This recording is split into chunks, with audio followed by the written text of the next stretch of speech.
bagyo.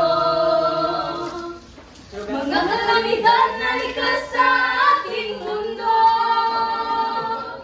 mapahamak ang buhay at kabuhayan. Kaya naman kailangan ng paghandaan. Maging handa, maging alerto.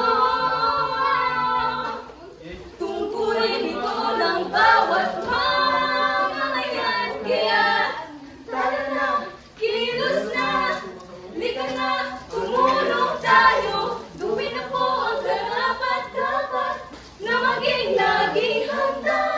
Tara na, kilos na, lika na, tumulong tayo. Gawin na po ang karapat-dapat na maging laging handa.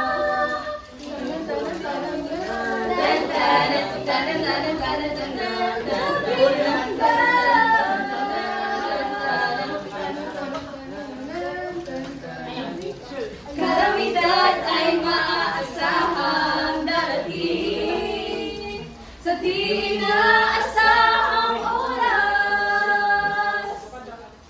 Kaya naman hindi na dapat hikalin.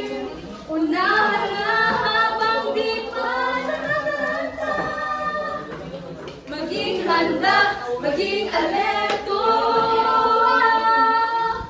Tungkulin ito ng bawat mamamayan. Kaya tara na, kilos na, lika na, tumulong tayo. Gawin na po ang karapat-dapat na maging laging handa.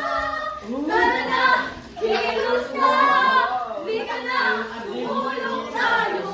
Gawin na po ang karapat-dapat na maging laging handa.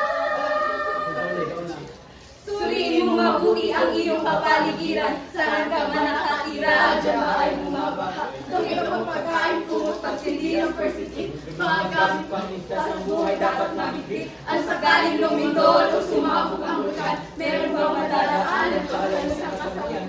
Panahon na ay magpito, at hangin ay magpito. Mabuti na tayo ay laging nakahanda. Tara na, kilos na, lika na, tumulong tayo. Gawin na po ang karapat-dapat na maging laging handa. Tara na, kilos na, lika na, tumulong.